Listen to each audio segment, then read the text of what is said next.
Hey everyone, welcome to the Light Stand.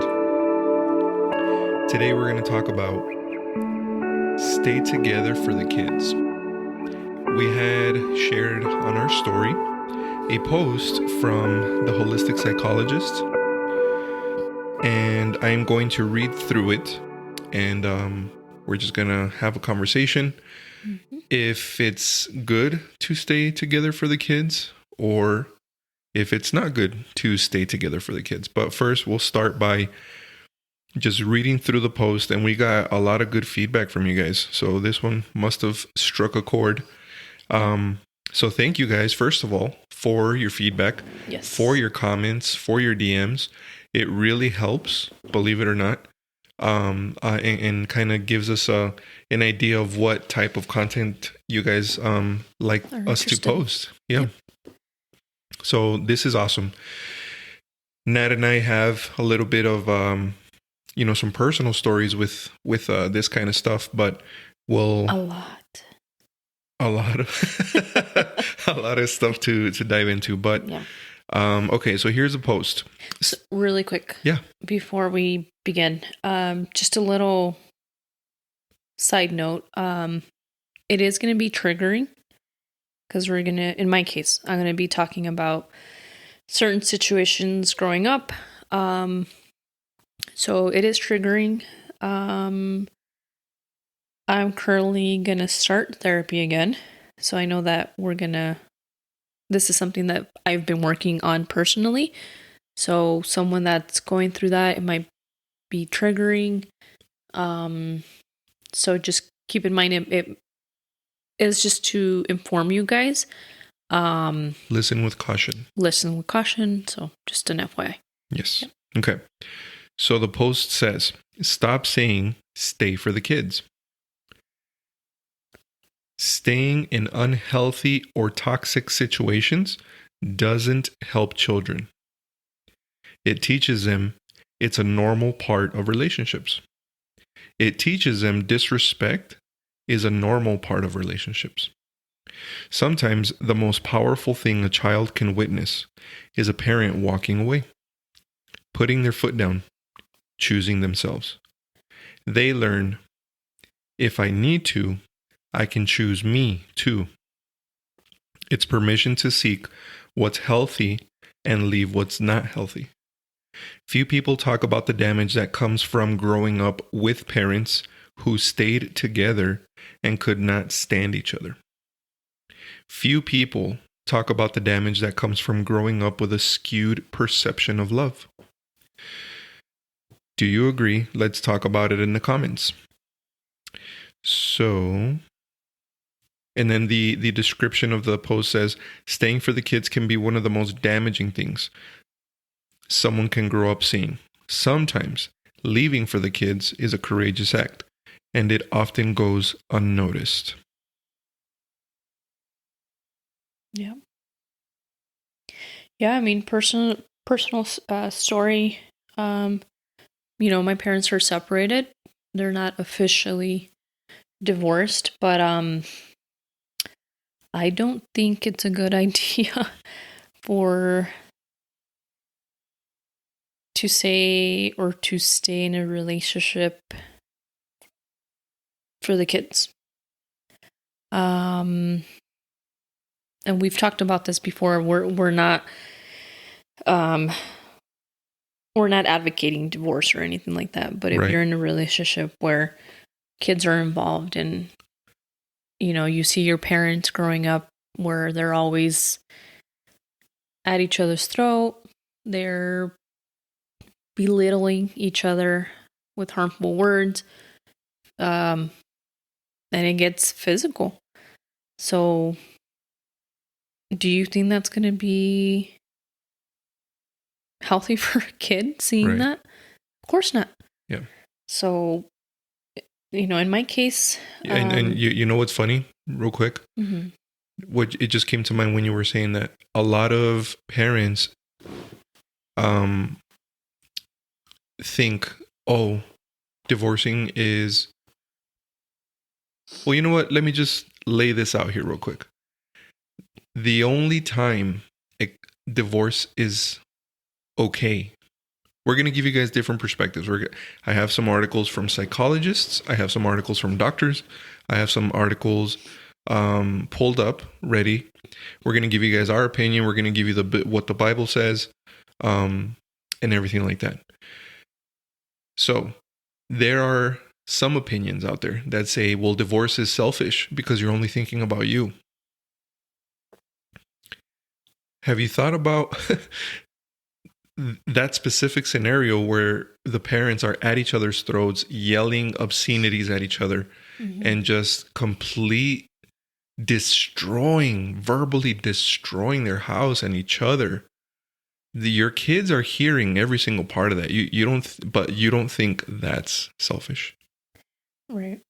You're just thinking about yourself. You're just thinking about yourself, like attacking the other person. Yeah, you're not seeing how that's affecting the kid. Exactly. So that's selfish. Thank you, babe. Like, hello. Yeah. So back to you, Mama.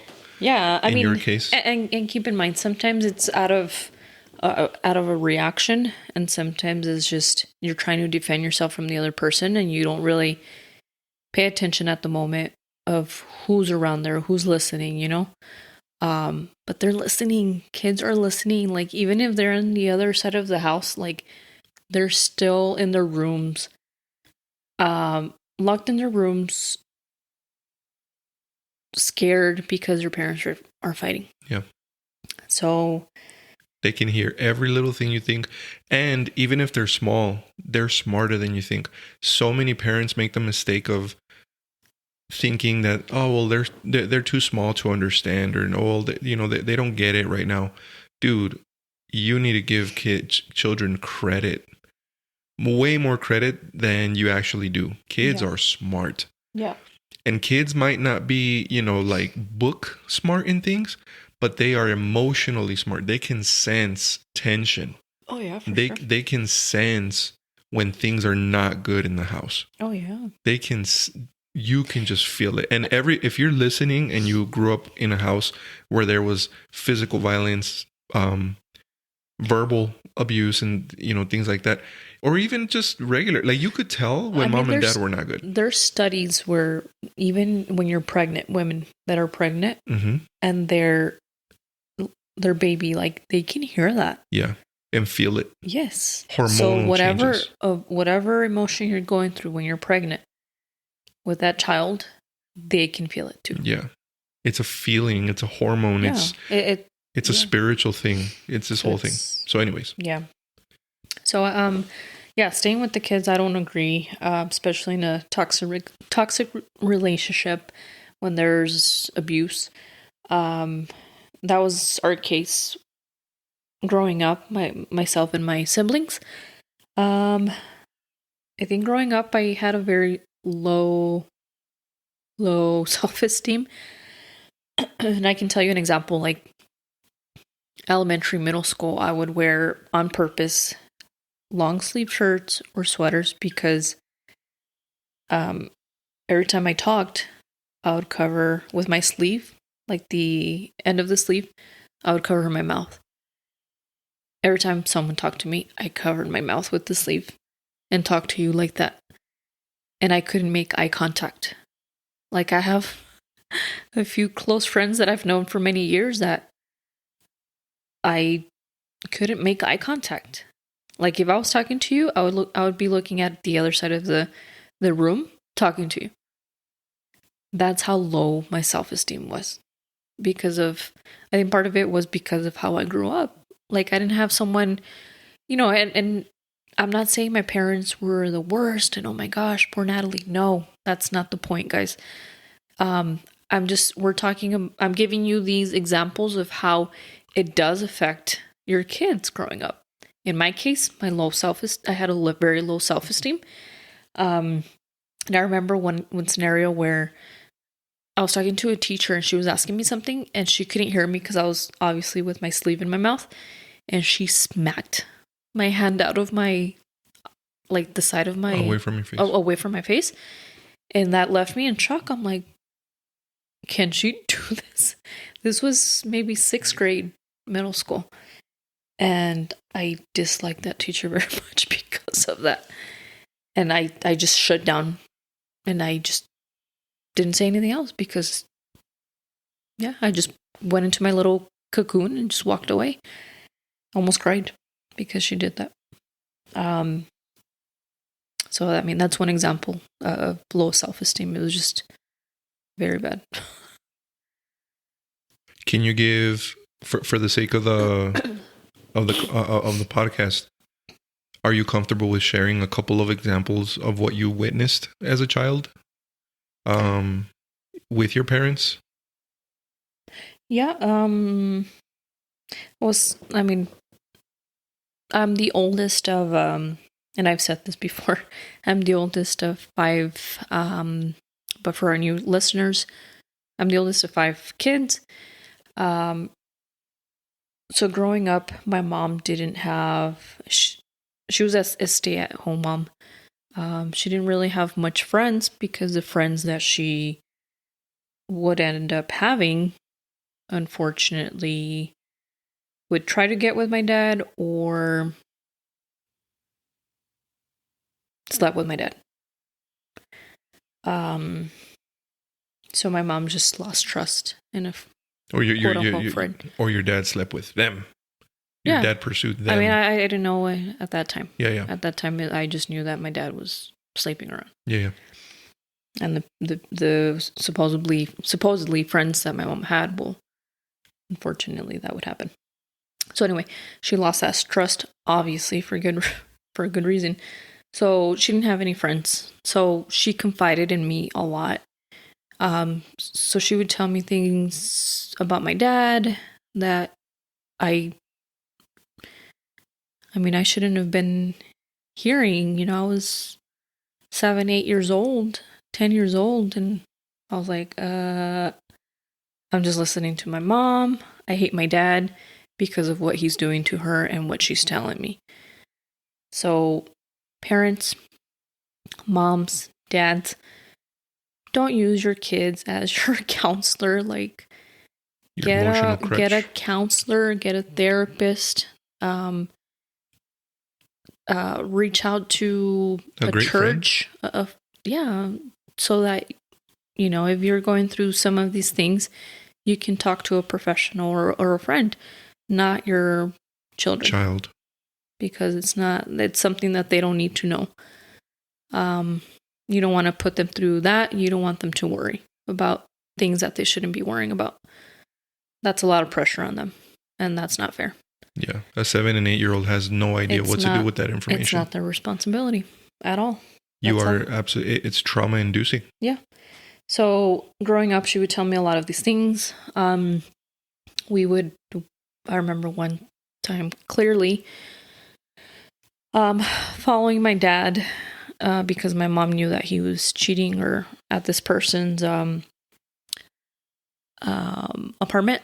So we followed my dad. I guess my mom already knew where this person lived, and my mom went knocking at their door, and you know, who comes out of that apartment? Who opens the door? My dad. And my mom goes ballistic. She goes crazy. And she tries to go in there, trying to pull out the lady from the apartment. My mom made a scene. I think cops were called and we just left. So that was a scenario. Me seeing these things, you know, in the house. It was constant fighting, arguing. My dad would eventually become physical when there was drinking involved too. So I did see my mom with a purple eye, bruises in her body. Who would drink? Was it both your parents? I mean, both my parents, but I mean, they both would get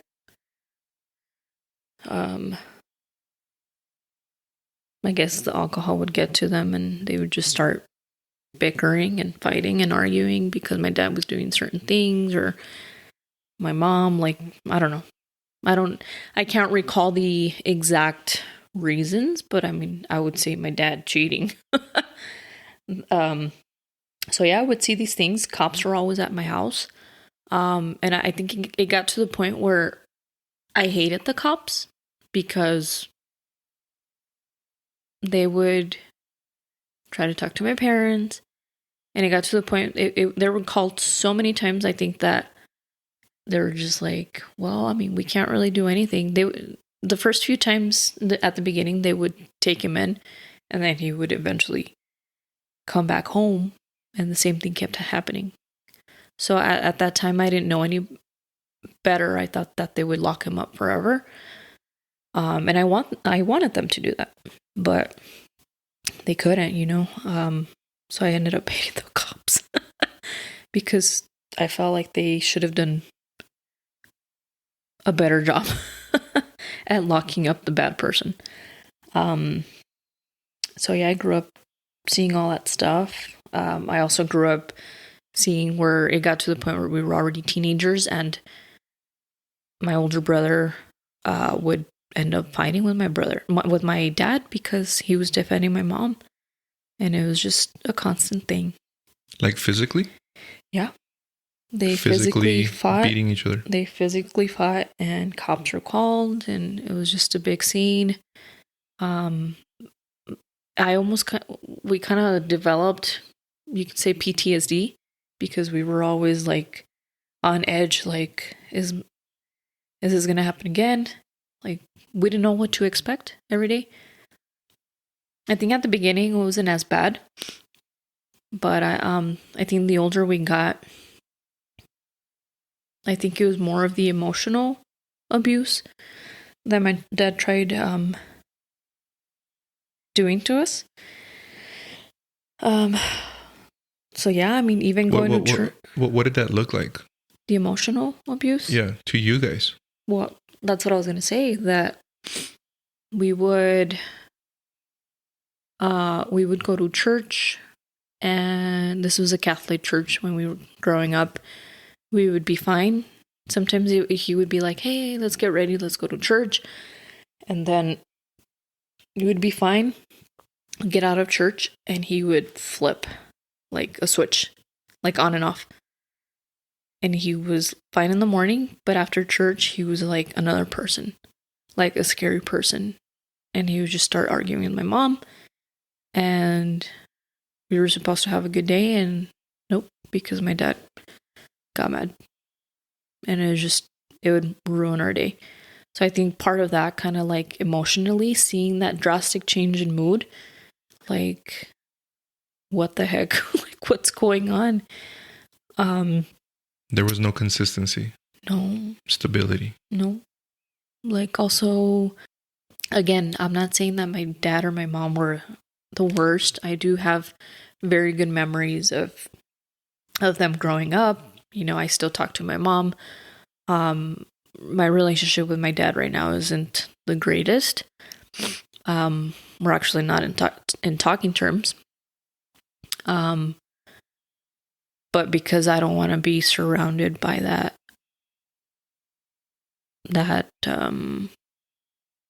negativity, and I have to take care of my mental health. So that's why. But yeah, growing up as well. And can I just say that that's very brave of you, babe? Mm-hmm. That you are finally courageous enough, and you've developed the courage and the fortitude to set that boundary, because it's not easy, especially coming from the background that you do, to put yourself first in that manner, that you love yourself enough to say, no more. I deserve better. My family deserves better. My immediate family deserves better. And you're no longer going to tolerate those behaviors and abuses. Yep. So setting boundaries, I know it's a challenge. Yeah. It's not easy. So I'm very proud of you for that. Thank you. Got a little emotional. But yeah, I mean, and that's with other family members too. Like, I think a lot of my dad's side of the family, like, I honestly stopped talking to, because it was just not good, not good relationships. I mean, I wish I could have, things were different, but I mean, that's the gist. That's what it is. But yeah, I mean, that's some of the stories. Anything that you can add as well. For those listening and wondering, if your mom had it so bad and she was enduring all this abuse, why didn't she leave? Why did she stay together? I would ask myself the same thing every time they would fight, and I would actually try to break up the fights. When I got older, obviously, not when I was a little kid. And I'm like, why the heck is she still here? Like, is she waiting for him to kill her? And I think it was until I got older, I realized that she felt like she couldn't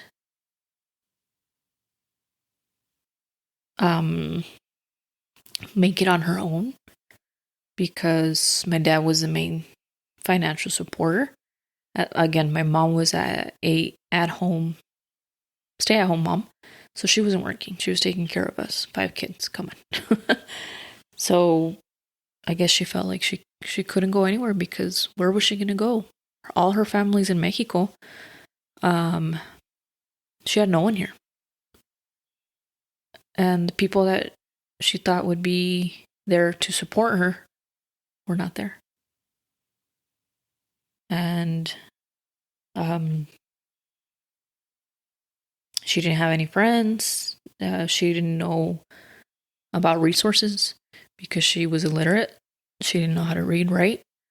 So I think that's held her back a lot. So, yeah. I'm going to read to you guys a article from psychologytoday.com. This is from Dr. David Schwartz. It's called Don't Stay Together for the Kids.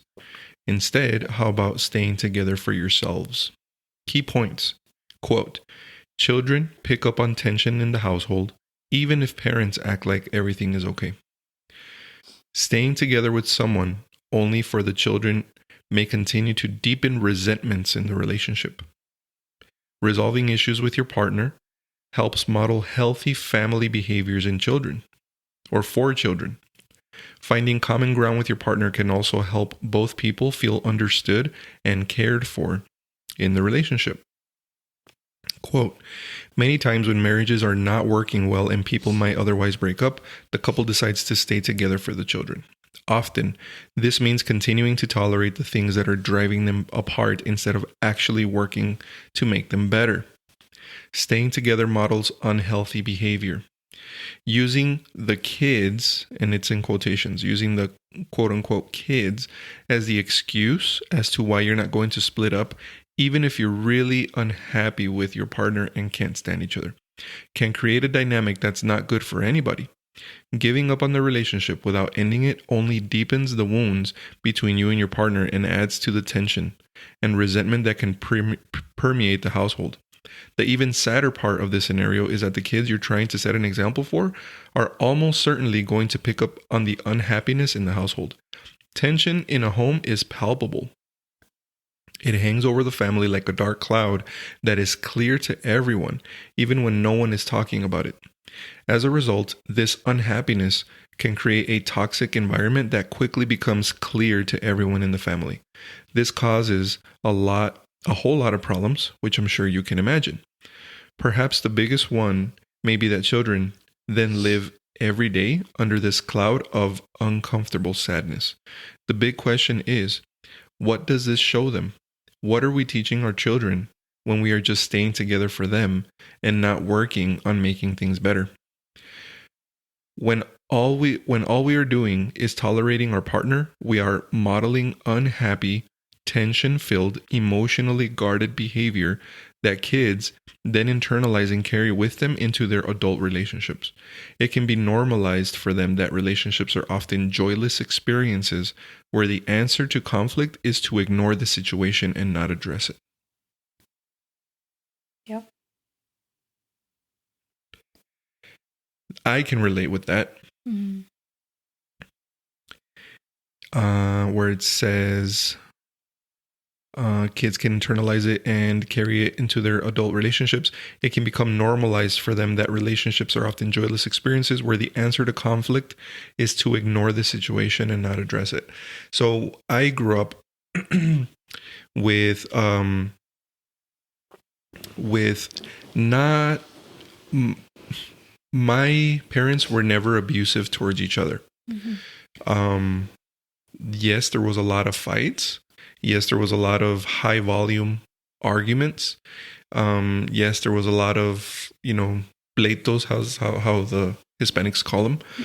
Mm-hmm. But it was always, for the most part, it was my mom like yelling at my dad for X reason, right? They're arguing or whatever. My mom was always the loud one, like trying to get a point across or arguing because he didn't do something or he did something wrong or whatever. And my dad would shut down. My dad would never like bark back or, yell back. Very, very, very seldom he did. But a lot of times he just shut up. Just sighed. Rah, rah, rah, this and that, fight. And I'd be like, what the heck's going on? And, I'd kind of like walk up and see what the heck's going on. And I just see just a sigh. Well. And just take it. Yeah. And he would not say anything and just get the keys and leave.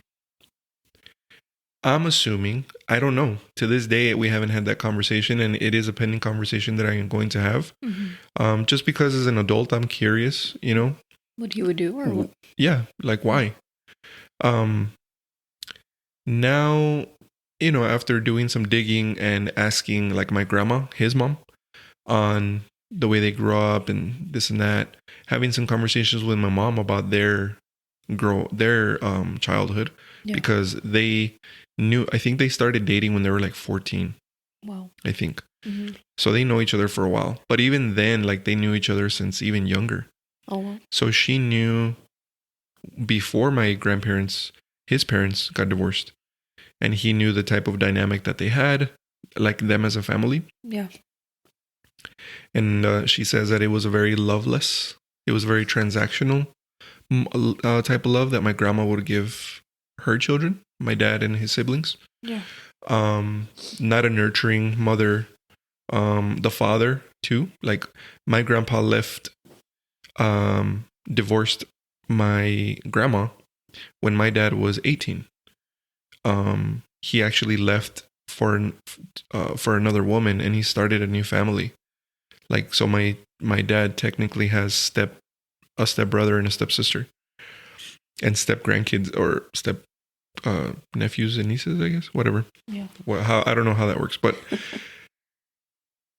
so I kind of understand now as an adult of how his behavior, where it came from or whatever. I would still like to hear it from him. Yeah. But anyways, I digress. As a teenager, as a kid, I would see this stuff, and I kind of realized that he didn't like conflict. He never liked conflict. He never liked fighting or having a tough conversation, difficult conversations. Yeah. Never liked it. He would just avoid it, shut down, leave. I'm assuming at the time it's like, you know what? I don't want to say something I'm going to regret. I don't want to say something that is going to freak the kids out. Or I'm not going to do this in front of the kids because they're right here, listening. And he would leave. Yeah. And a couple hours later, he would come back. He was never, never an alcoholic or not like a drinker, nothing like that. Mm-hmm.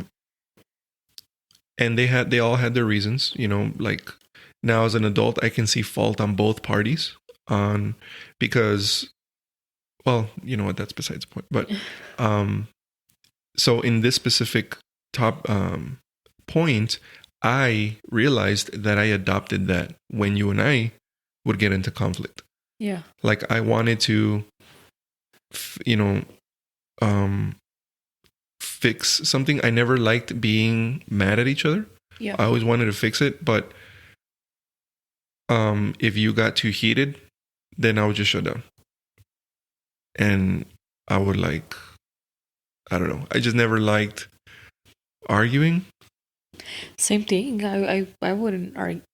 I would avoid it, and you would try to bring something up, and I'd be like, deuces. I'm walking away. After you said your piece. Right. And then you wouldn't so let me say my I would piece. tell you, I would bombard you with what you were doing wrong. But when it came to you telling me, well, this is what you're doing, I'm like, nope, I'm out. I ain't got time for that. Bye. Ain't nobody got time for that. So yeah, I agree with you. I think I brought a lot of things myself, a lot. Yeah. To our relationship.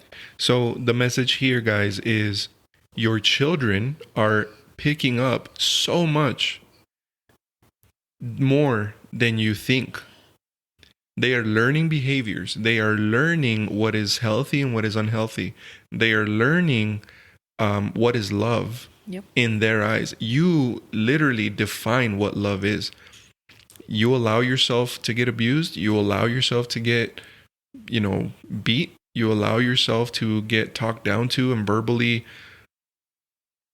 just demolished. Oh, okay. I guess that's normal. I guess I allow that. Mm-hmm. And it's really sad. Yeah, and I am, just to add on to that too. I did pick up on a lot of those behaviors.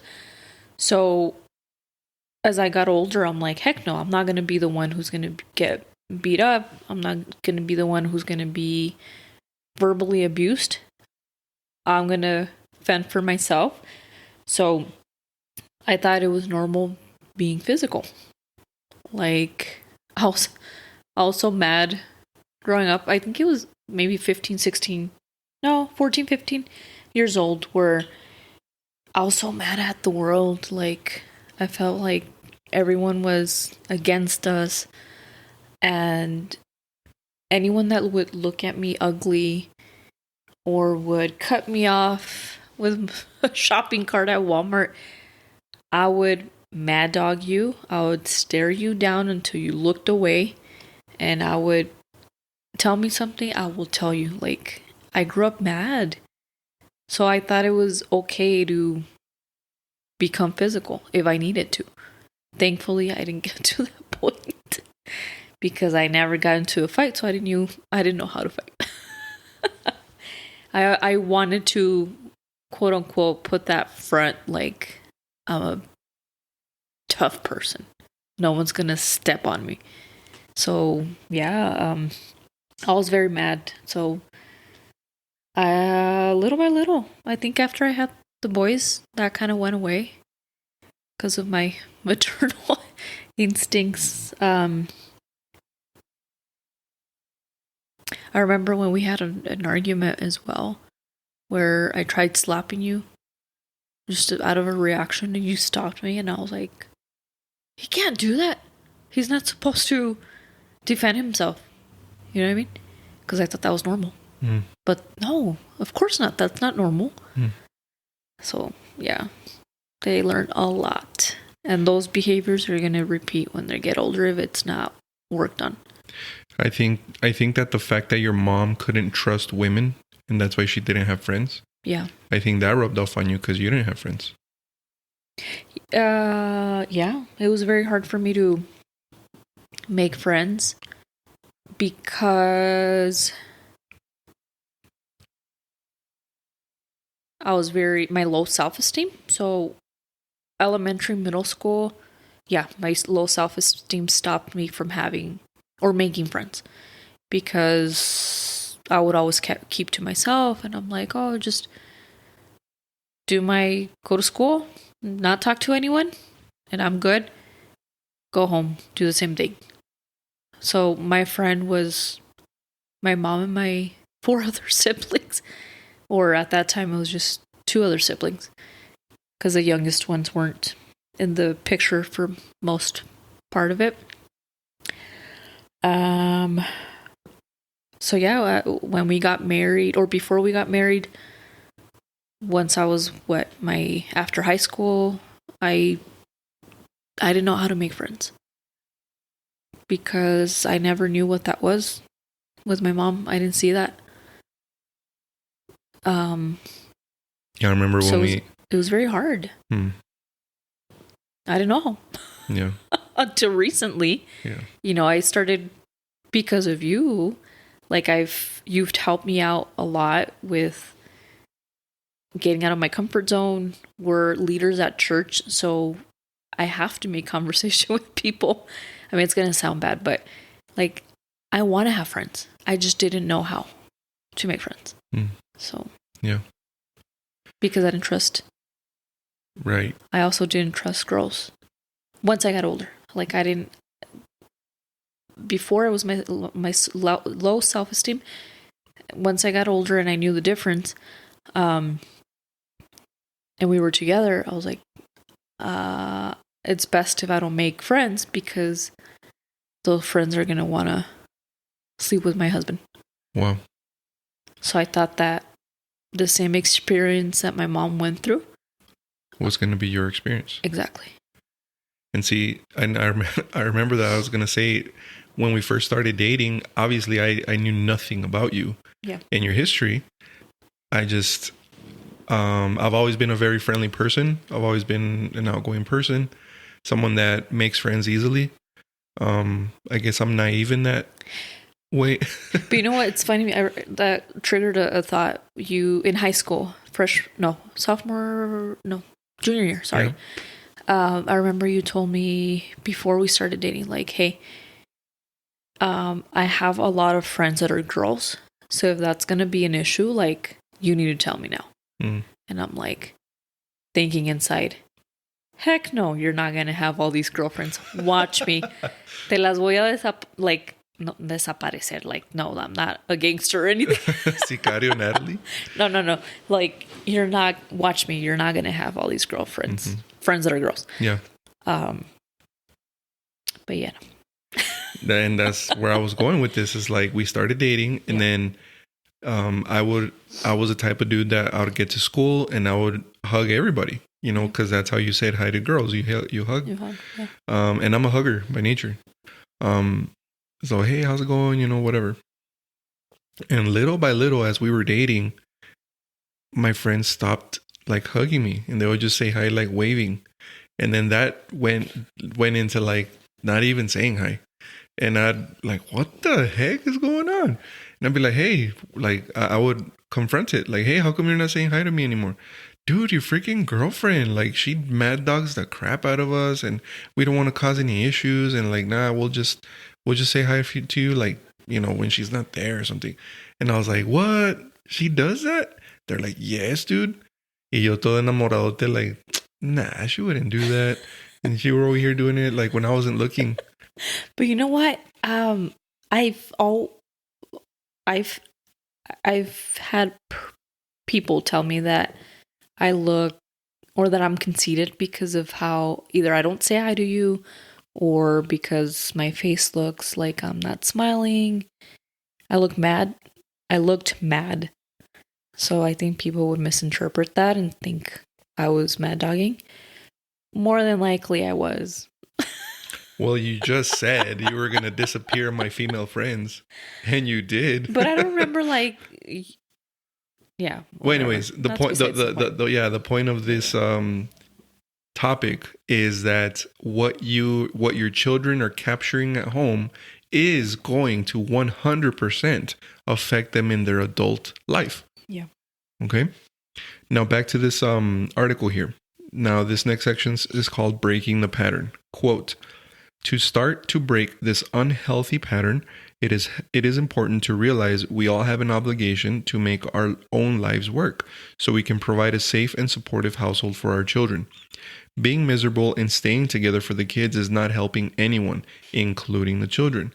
I believe it's healthier for a child to be in a happy home with only one parent than in a two-parent home where both parents are miserable.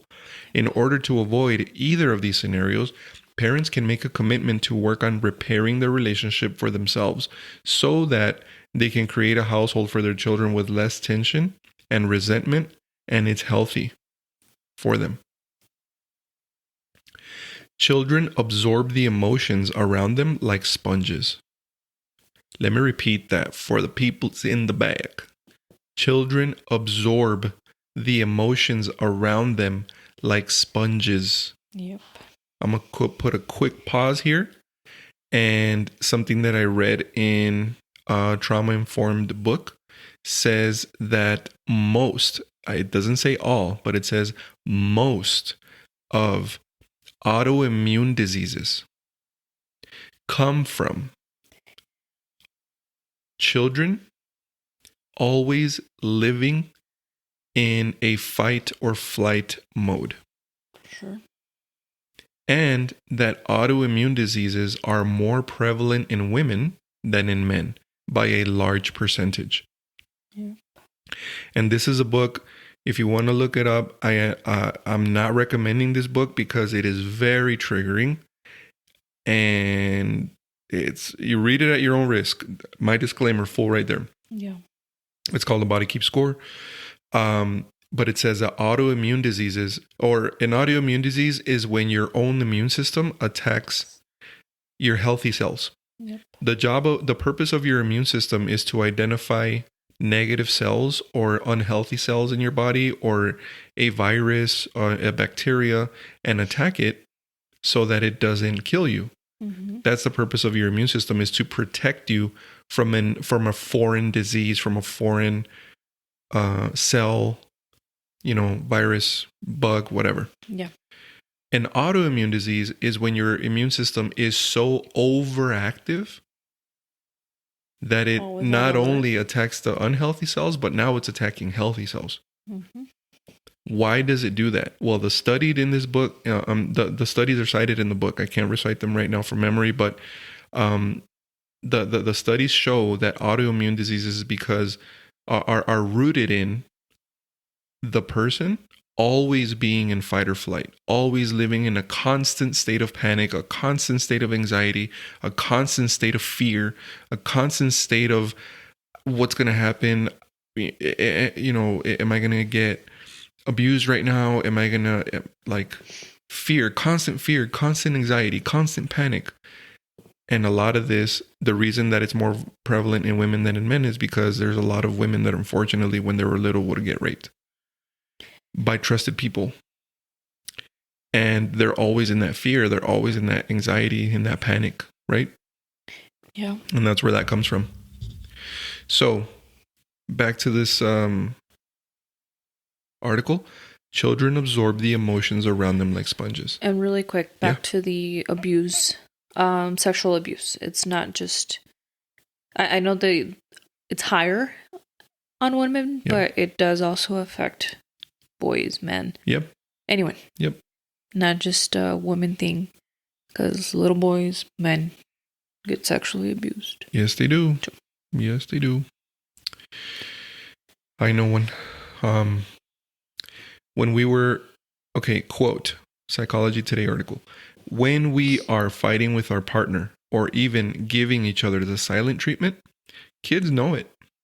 They may not be able to articulate it, the tension that they're feeling. However, it can permeate the atmosphere in the household and be oppressive to be able to freely express their emotions. When adults can take responsibility to work on their issues and truly resolve them if possible, and as opposed to just sweeping them under the rug and pretending like they don't exist, children can learn the importance of resolving conflict towards a happier household. It is so much healthier for children and teens to see how to resolve issues rather than just stuffing them down and becoming emotionally blocked. By taking responsibility for your own issues with your partner, you can help work toward making things better. In this way, you can begin to heal your relationship, whether your issues are such that you can resolve them yourselves or need to get outside help such as counseling or therapy. The important thing is to reduce the tension and resentment in the household. By improving your relationship, you are also helping children live in a household that shows them loving parents who work towards resolving conflict before it threatens to undermine the family. Yeah. This is something that you and I went through, my love. Because let's be honest, when we first got married, we didn't have the healthiest marriage. Right. Well, we didn't know. But we didn't know any better. Yeah. So we had a lot to learn because you came with baggage, I came with baggage, and we just and that's a lot of people. A lot of people don't know. A lot of people aren't informed. A lot of people in their ignorance are just like, I love you, you love me, let's make a happy family. Get together and have no idea, what they just said yes to on the altar. Right? Hopefully before you got married, you got to have meaningful conversations and discussions about your past and things like that. And you're mature enough, right, to understand in the dating phase that most of the time both of you are going to need some therapy. For sure. Most of the time, because that's where we all came from. A lot of us came. How can I phrase this? It's a broken world. I mean, there's broken people everywhere. Hurt people. Yeah. Intentionally or unintentionally. Right. There is a lot of, let's call it like this. It's a very small percentage of people that are mature enough and adult enough to say, you know what? I need help. And I am going to get help because it's going to not just benefit me, but it's going to help benefit my family and the people around me. Yeah, for sure. It's a very small percentage of people that can accept responsibility. It may not be your fault that you need therapy. A lot of times it's not. But the fact that you need it doesn't go away. Right. Obviously, you need God. Yes, you need Jesus. But you also need therapy. Yeah. You need, right? And I think a lot of people... Because we're mind, body, and spirit. Yep. God and Jesus are going to treat the spirit side. But your body, you still need to treat your mind, and you still need to treat your body. Yep. Yeah. And I think a lot of us, if we know that we have work to do and we go through therapy, I think we would be helping and breaking generational curses, and all this of what we talked about earlier would be avoided if we all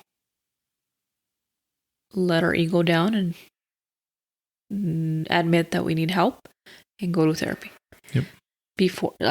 There's nothing wrong with you going to a therapist, a psychiatrist.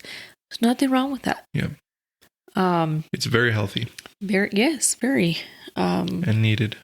Yes. So, and I remembered a time where I had gone outside to tell my dad, like after an argument he and my mom had, and I told him, "Hey, I sometimes feel like I told him, I think you're bipolar. Because it was like the drastic mood and change. Boom. Like a minute to 2 minutes, like he would flip the switch, day and night. And I went up to him. I went outside because he was smoking. And I told him, why don't you go... I told him, go see a counselor. And his words were, why am I going to talk to a stranger about my problems? And I'm like, okay. And I just turned around and walked away. He didn't think that someone else was going to help him out. And to be fair, your dad didn't have healthy friends, healthy sources that he can turn to. No. Your dad also suffered abuse. Yeah, I mean, from what I've heard, from what my mom said, like she thinks that my dad, I don't know, was abused. I don't know if he was abused sexually, but he did go through some stuff growing up. And that is why broken people hurt other people. Right. So, and again, it's not a justification. Right. Oh, no, it's just, but he wasn't born evil. Right. People aren't, just born a monster. Like it's, there's stuff there. Exactly. So I want to play for you a audio clip from this lady named Mel Robbins. Just to give you a quick background, she is an American podcast host, author, motivational speaker, and former lawyer. She's known for her TED Talks, How to Stop Screwing Yourself Over, and her books, the 5-second rule, the high five habit, and she is a host of the Mel Robbins podcast. I'm gonna play this clip for you real quick. Put the volume up. Should I stay for my kids? This is a question we get all the time, seriously. Chris wrote, and I'm so happy you did, Chris, because this gives me a chance to hit head on a question that so many people struggle with. He writes, my marriage is over and has been for many years, but I can't bring myself to do anything about it. Our kids are still in school, and I feel they would be devastated if we divorced. But in the meantime, I'm miserable. We're not modeling any kind of healthy bond, help. How do I know what the right choice is? Look, if you've already gone to therapy, if you've tried to work this out, and you can say out loud or write to a stranger like me, my marriage is over and has been for years, but I can't bring myself to do anything about it, you know the answer, and it's time to be an adult about it. And I hate it when adults use their kids as the reason for why they can't have this difficult conversation, because that's what you're actually talking about. And I want you to consider a perspective shift, okay? Because you've already told me the marriage is over. So now it's about how you end it. Instead of making your kids the reason why you stay in something that makes you miserable and is unhealthy for everybody, why don't you make your kids the reason why you leave? It's going to take courage to leave. It's going to take a maturity about fighting for your happiness. It's going to take emotional resilience. It's going to take a level of self-awareness to be able to conduct yourself through the change in a way that is empowering and positive and supportive. You didn't say you hated your spouse. You said you were just miserable together. What I want you to think about is how you end this in a way, and you do it so it is a powerful example for your kids. Do it for your kids, and don't stay in this because of them. And here's the thing. You know, I've never had to have this conversation with my kids, but I've talked to a ton of friends and family members who have had to have that horrendous conversation where you sit the kids down, who, by the way, know it's coming. They know. And, you know, we underestimate what your kids actually know is going on. They pick up on the fact that you don't like each other. They pick up on the fact that you're not emotionally connected. Yeah, you're going to sit them down. Yes, it's going to be the worst day of your life. Yes, it's going to be traumatic. Yes, it's going to be sad as hell. But it is an event, and it will not scar your kids for life. But what will scar your kids for life, and this is based on research, it's based on what most therapists say, what scars your kids for life is living a sad and traumatic existence in a household with two parents who can't stand each other. That level of tension, whether there's arguing or just as bad, disengagement and disinterest between you and your spouse can trigger fears of abandonment in your kids that last into their adulthood. So if you really care about your kids, and I mean this, because I know that you've been thinking that the right thing to do is to stay together. But if you really care about your kids and you've gone to therapy and you've done everything that you can to make this work, and the honest answer is you're miserable and you're not modeling positive behavior, it's time to be an adult. And it's time to have the tough conversation, and it's time to end this powerfully and figure out how to be co-parents in a different relationship moving forward. And it's time to do it for your kids, because they need to see what it looks like to have their parents be happy, to have their parents solve problems, and to survive something like this that is scary. I know when you tell the truth, and I know when you speak from your heart, and I know when you're deliberate about how you handle this, that you will do it in a way that makes you and your kids better in the long run. Good stuff, man. Now, this does not give you permission to say, I am miserable with my spouse. I'm leaving. Just because you don't like each other at the moment. Guys, we're human. We're all going to go through our ups and downs, man. You think Natalie and I haven't had our fights? You think we didn't get to the point where we're like, dude, I'm done? Multiple times.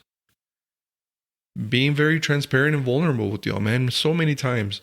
It was just like, dude, we're done. Oh, you've heard our our episodes, man. In high school, we broke up a gazillion times. Even after marriage, I was like, oh my gosh, dude, I can't stand this woman. What the heck? And there was a lot of times, and I'm sure he loves me very much. But I love you very much. And to be very transparent, there was a lot of times when I was like, I'm staying together for the kids. I'm staying with her for Alec and Angelo. I don't want them to grow up in a divorced, household. God hates marriage, or excuse me, God loves marriage. God hates divorce. So on that topic, you know what? Let me finish that thought. But we learned how to grow our marriage. We learned how to fight. We learned how to resolve conflict. Mm-hmm. We learned how to communicate. We're still learning how to communicate. Right. It's something that we work on intentionally. Right. When Natalie and I would get into these crazy arguments, and you guys have heard the things. I don't want to beat a dead horse. You've heard if you want to hear all the nitty gritty, go back through the episodes. I can't even remember which ones now, but they're in there. I would always reach out. I always had a healthy, God-fearing, Jesus-loving best friend and a pastor friend. 2 separate men in my life that I knew would never steer me wrong and would never tell me, dude, let's just go get drunk. Let's go to the strip club and, let's drink our problems away. Yeah. These guys loved me and love me enough to tell me the truth. Yeah. And men, this is for you guys. Women, if the shoe fits, wear it. But specifically for the fellas, if you don't have men in your life, in good friends, if you don't have male friends in your life that love you enough to tell you what you need to hear and not what you want to hear, even at the risk of hurting your feelings, you don't have real friends. Yeah. Yep. You need men in your life that are going to look you dead in the eye and tell you, bro, you are effing up. You're messing up. You are royally screwing up your marriage. You say you hate your marriage, but you don't want to stop watching porn. You say you can't stand your wife, but you're flirting with the secretary. You're flirting with your coworker. You say you can't stand your wife, but you are erasing your browsing history. You're married, but you're stalking people on Instagram and Facebook. You're going through people's profiles. Like, bro, you need those fellas in your life to tell you, dude, you are not innocent. You're doing this, you're doing that. This is your areas of opportunity. And I'm not telling you to criticize you. I'm telling you because you're not perfect. And if you want the quote unquote best wife, you need to be quote unquote the best husband. And the things that you're doing behind closed doors, you might be able to hide them from her, but you can't hide them from God. Mm-hmm. And you need those dudes in your life to tell you la neta. Let's call it la neta. So thank you, Luis. Thank you, Carlos, for being my la neta fellas that tell me when I was messing up. Yeah. And so when you and I were going through it, I called those guys, and lots of times they were like, bro, you're wrong. Mm-hmm. Bro, you're wrong. Try it this way. Look at it this way. And I was always seeking help, seeking to change, seeking advice. And I never got offended when I was told that I was wrong. Was I surprised? Yes.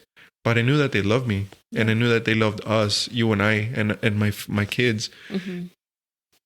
So they're not going to give me bad advice. You know what I'm saying? Yeah, yeah. And I mean, just like you would reach out to your friends. I mean, you were also reading books. You were also listening to podcasts to get yourself better. To become a better person.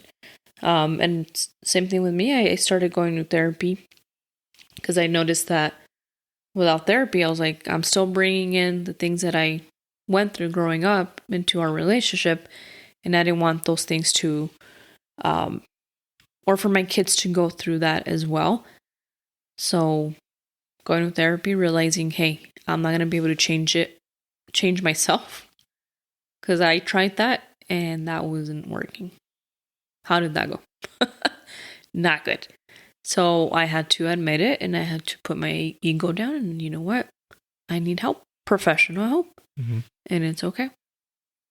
Yeah, I think a healthy example for your children is going to start with both of you admitting, you know what? There's a lot I don't know. Yeah, for sure.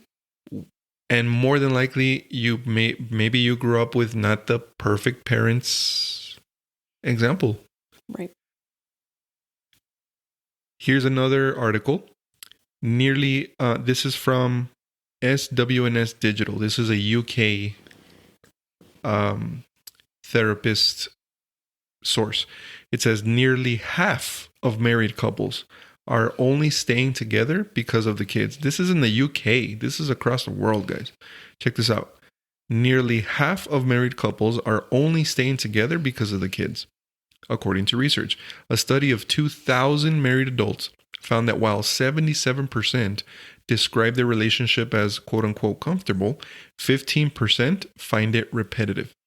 A further 12% believe their marriage is the leading cause of stress in their lives.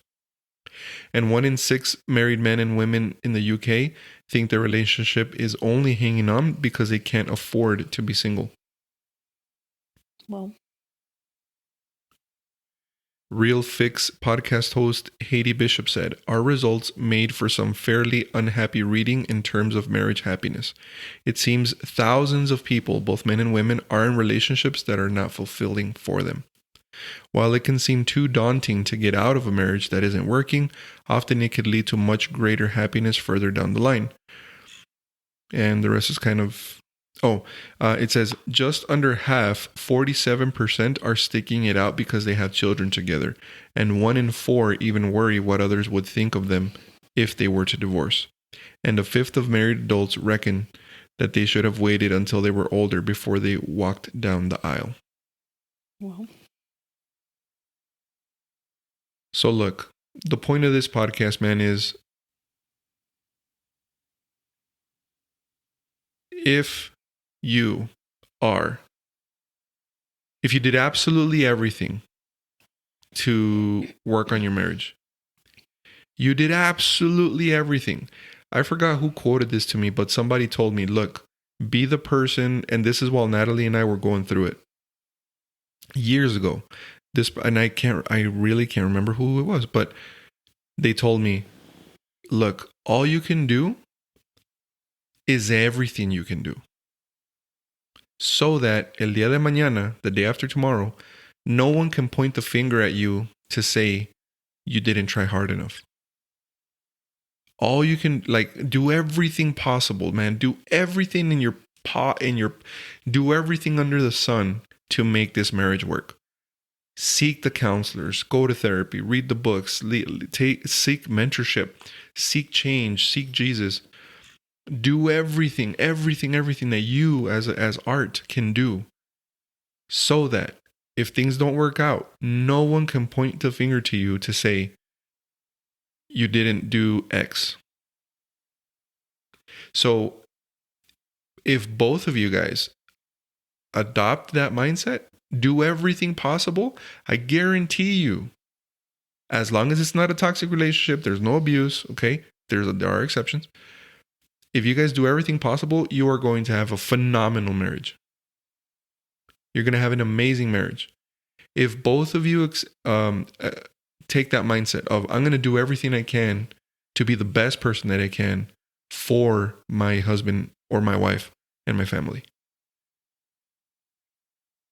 Think about it. yeah. If the wife goes to her therapy, the husband goes to his therapy. Both of you guys are going to church, serving in church. You guys are under mentorship. You guys are under counsel.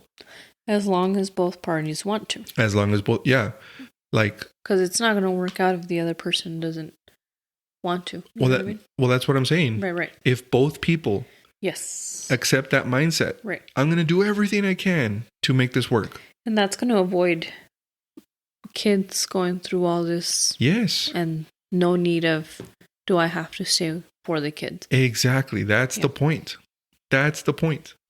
It's, you're going to have an amazing marriage, dude. And there is no stay together for the kids. You can't not stay together. You guys are freaking in love. Hardcore. I can say this confidently, and you're here. Mm-hmm. I think our marriage is better now than ever. For sure. Would you agree? Yeah. For sure. Dude, like, truly. Yeah. And it's because I think we both reached the point where we're like, man, we really need to give it our all. Yeah. Right? Yeah, I mean, we know better now, and, you know, when we do have an argument, which is okay, we know how to talk to each other, and we don't just shut down or disrespect one another. So, yeah, we learned. Because we both wanted to. Because we both wanted to. Right. So, I say it all the time. You can't feed your family and your ego at the same time. Especially man, you guys, you know, a lot of guys think that they know it all and I don't need help, you know, kind of like what your dad said. Yeah. Like, why am I going to tell a stranger my stuff? And I think that comes from the machismo era. Yeah. Old school Mexican culture. And maybe there's other cultures that kind of adopt that. Yeah, that they think, oh, who's going to help me? Like, I don't need help from anyone else. Yeah, you're my wife. Eres mi esposa, vas a hacer lo que yo diga. Yeah. You have to do what I say. And that's horrific. Yep. Wrong mindset. Let me encourage you guys. I don't it doesn't matter if you like punk rock or not. There's a song by Blink-182. It's called Stay Together for the Kids. I want you, after you listen to this episode, I want you to go on YouTube and look up that video. Look up that music video. Back when music videos used to be good. Stay Together for the Kids? It's called Stay Together for the Kids. It's an awesome song. By Blink-182. One of my favorite bands. I'm going to read you the lyrics. It says, "It's hard to wake up when the shades have been pulled shut. This house is haunted. It's so pathetic. It makes no sense at all. I'm ripe with things to say. The words rot and fall away. What stupid poem could fix this home? I'd read it every day." Then the chorus says, "So here's your holiday. Hope you enjoy it this time. You gave it all away. It was mine.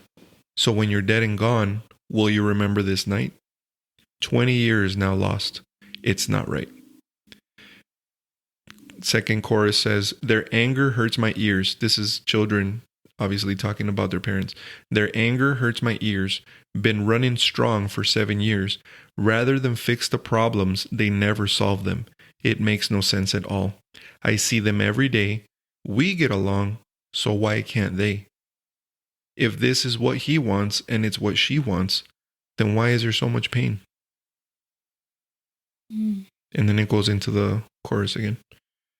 One of my favorite songs. And dude, if you don't look up the music video, you're doing yourself a disfavor, but it shows you what children feel. And it's basically a bunch of punked out, emo teenagers, kind of hanging out in an abandoned home. And the home is all tagged up and ruined. And then there's a wrecking ball that is coming in and clashing against the house and basically tearing down the house. While all these kids that, are on the screen, you can tell that these kids are needing a mom and a dad that say, "Dude, like, I love you," Yeah. And it's basically like, I think the video starts with the statistic that 50% of children, or 50% of households end up in divorce, broken homes. You come from a divorced parents. They're not officially divorced, but separate. Yeah, pretty much. I come from divorced parents. Yeah. So it takes a lot of intentionality to make things work, and you don't have to stay together for the kids. That's the point. Now, to kind of close this off a little bit, what does the Bible say now? We give you guys the doctors, we give you guys the psychologists' take, and a little bit of personal stuff that happened. So the Bible does not agree with divorce, but it will permit it in certain circumstances. If a man or a woman has been unfaithful and sinned, it is permitted in Scripture. Matthew 19:8, because of the hardness of your hearts, Moses permitted you to divorce your wives. But from the beginning, it has not been this way. And I say to you, whoever divorces his wife except for immorality and marries another woman commits adultery. Did you notice the reference to hard hearts, guys?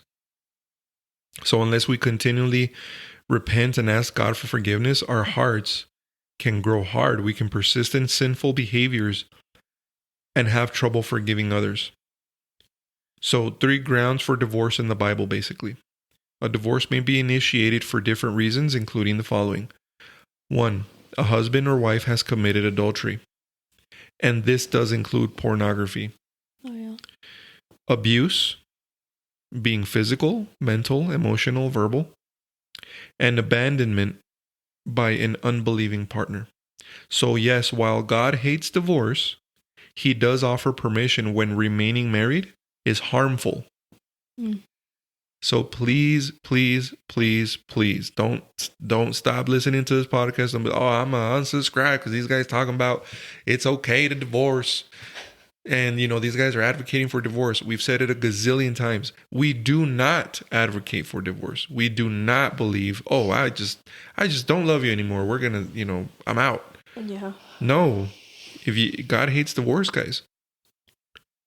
However, if it is harmful for you to stay married because of the abuse, because of adultery, then yes, bounce. And already gave you the context, as long as you guys absolutely did everything possible to make things work, and you guys still despise each other, then yes, it's healthier for you guys to bounce and not stay together with the excuse of, let's just stay together for the children.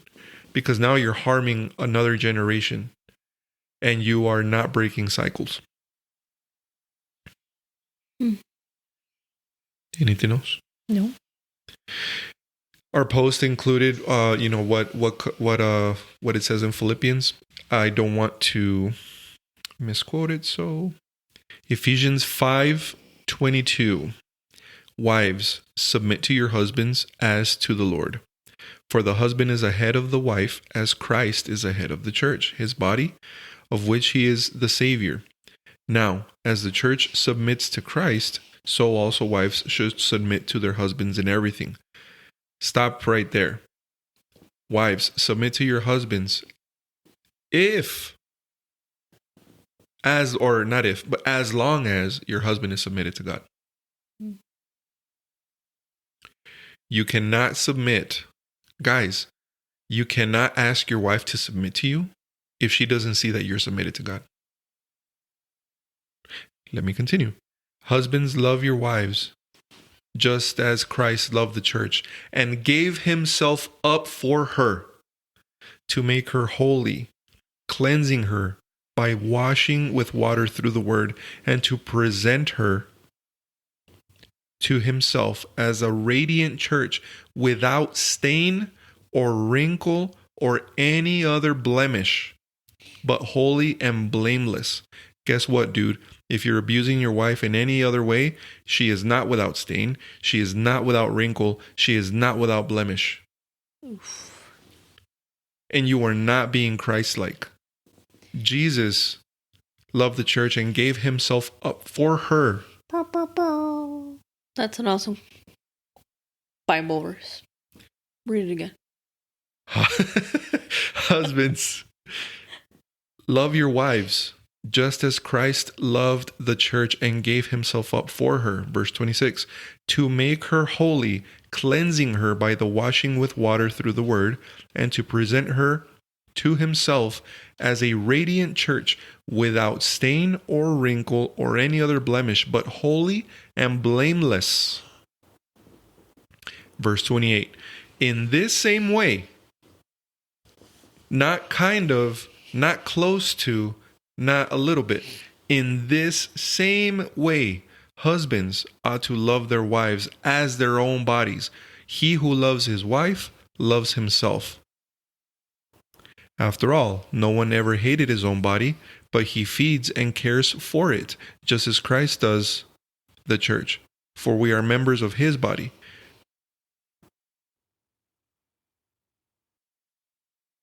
So, ladies, no te dejes que este cuate te agarre bibliazos.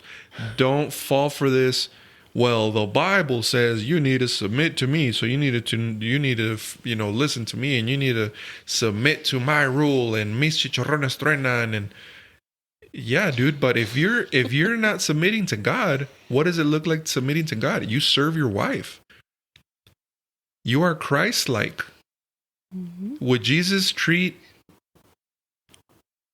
Did Jesus treat his church how you're treating your wife? If you call yourself the son of God, well, guess what? Your wife is also the daughter of God. Yeah. And how can God hear your prayers seeing the way you treat his daughter? Do you really think that's happening, dude? That's the asterisk right there, guys. That's the asterisk right there.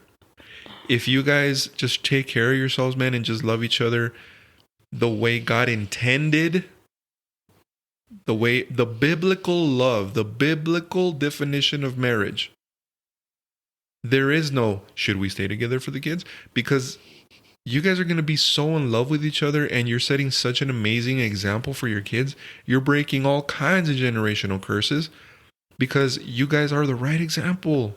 And your children are witnessing what it's like to see a mom and a dad love each other.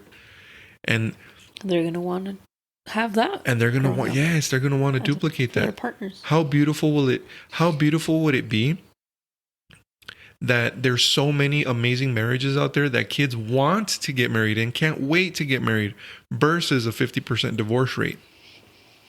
Yep. And it starts with you. If you're listening to this podcast, there is hope for you, man. If you're listening to this, we want to encourage you, dude. Do everything you can. Have those hard conversations. That's going to be our next episode. Difficult conversations. We put a post today that also got some awesome reactions that said, if you're avoiding difficult conversations, just wait for the consequence of not having them. It's the worst. So that's our next episode that we're going to put. Might have a special guest for y'all. Maybe. But, dude, so again, stay together for the kids. Should you? Obviously, no one, growing up in a broken home isn't the best scenario. But, if there's abuse and there's toxics and all that we just covered, and maybe divorce is the best option. Yep. So, I hope y'all understood what we're trying to get across. Anything else you want to add, Mom? No, babe. That was awesome information. Cool. And thank you all for listening to our podcast. We really appreciate our followers and subscribers. We sure do. Yes, guys. Thank you guys for listening, and recommend, subscribe, share. Yeah, share it, man. If this helped you guys, share it. Leave us a rating on Apple Podcasts, Spotify. Share it with a friend if it helped you out, because if it's helping you, it's going to help another family. We are the Light Stand, and we want to be a light in the darkness. We do this out of the bottom of our heart, guys, to really help other people. We, in all transparency, have not made a dime. We have not made a penny. We're still paying for the equipment. No, I'll probably edit that up. But, dude, we just, we don't get any benefit out of doing this. We just want to help y'all. Yes. That's what I'm trying to say. Yeah. I mean, we're talking about our personal stories and, the information that we've learned. So, yeah. So we just want to... We're adding a kick to it. Yeah. We just trying to help y'all out. So, love y'all. Thanks for listening. Bye. Hasta la próxima.